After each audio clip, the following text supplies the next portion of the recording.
Hey hello guys, I am Shushmita and welcome back to my another new video। তো এটা ছিল আমাদের বাণীপুর মেলাতে ঘোরার লাস্ট ডের ভিডিও। তো এই ভিডিওতে আমি তোমাদেরকে এখন দেখাবো দিনের বেলায় বাণীপুর মেলাটা কেমন হয় আর দুপুরবেলা থেকে রাত্রি পর্যন্ত সেদিন আমরা মেলাতে কি করেছিলাম এখন তোমাদেরকে সেটাই দেখাবো। তো এখানে তোমরা দেখতেই পারছো আমরা দুপুর মেলাতে চলে এসেছি।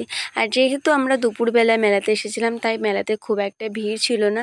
তো যাই হোক এখানে আমরা একটু মেলায় ঘুরে নিচ্ছিলাম, কারণ সন্ধ্যার টাইমে মেলায় আসলে প্রচণ্ড ভিড়ের চাপ থাকে, তাই ঠিক করে মেলার দোকানগুলোতে ঘোরা যায় না। তাই আমরা একটু মেলাটাতে সবাই মিলে ঘুরে নিচ্ছিলাম। তো এখানে দেখতেই পাচ্ছ নাগরদোলাতে কেউ নেই আর মেলাটাও পুরো ফাঁকা।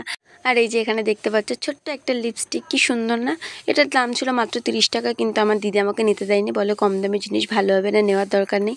তো যাই হোক এদিকে আমরা আবার চলে এসেছিলাম নেল পালিশের দোকানে। আর আমার নেল পালিশ কিনতে ভীষণ ভালো লাগে, তাই আমি একটা নেল পালিশ নিয়ে নিয়েছিলাম।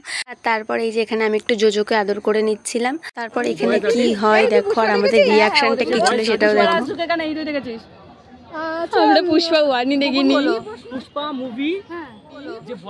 মুভি যে ভয়েস আর্টিস্ট দিয়েছে হিন্দি ডাবিং এ, যে ডাবিং করেছে সে ভয়েস আর্টিস্টের নাম। এখানে তো তোমরা দেখতেই পেলে একটা ইউটিউবার দাদা আমাদেরকে পুষ্পা 2 থেকে একটা কোয়েশ্চেন করেছিল, কিন্তু আমরা অ্যান্সার করতে পারিনি। আর অ্যান্সার করতে পারবোই বা কী করে, আমরা তো পুষ্পাই দেখিনি, তা পুষ্পা 2 এর অ্যান্সার তো দূরে থাক। তো যাই হোক আমরা এখানে একটু মোমো খেয়ে নিচ্ছিলাম, প্যান ফ্রাই মোমো নিয়েছিলাম আমি আর আমার দিদি, জাস্ট অসাধারণ টেস্ট ছিল। তারপরে এই যে এখানে দেখো মমতাজ দি আর বনু কী করছে। অ্যাকচুয়ালি কী বলুন তো, মানুষের মাথার তার কেটে গেলে যেটা হয় আর কি, তো এখানে সেটাই হচ্ছিলো। তারপরে এই যে আমরা এখানে প্রদর্শনীর মাঠে চলে এসেছিলাম। তো এই মেলার মাঠে আসতে না আসতে আমার দিদি এখানে আমার হাত ধরে টানাটানি শুরু করে দিয়েছে। তো হাত ধরে কেন টানাটানি করছে এটাই ভাবছেন তো।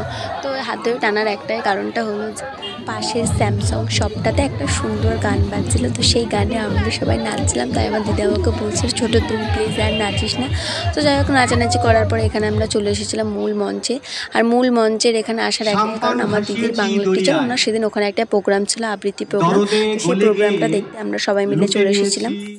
তারপর প্রোগ্রাম শেষে আমরা এখানে একটু খাওয়া দাওয়া করে নিচ্ছিলাম। আর এখানে আমরা ফার্স্টে খেয়েছিলাম মথুরা কেক, তারপরে এখানে ভাপা পিঠে, আর সবশেষে ছিল ক্রিস্পি চিকেন। যাই হোক ঘোরাঘুরি এবং খাওয়া দাওয়া শেষে আমরা সবাই বাড়ির পথে রওনা দিয়ে দিয়েছিলাম। এই যে সবাই দেখতেই পাচ্ছ ঠান্ডার মধ্যে কাঁপতে কাঁপতে বাড়ি ফিরছিলাম। তো যাই হোক আজকের ভিডিওটা এই পর্যন্ত। ভিডিওটা ভালো লাগলে অবশ্যই একটা লাইক করো আর আমার চ্যানেলটা সাবস্ক্রাইব করে আমার পাশে থেকো।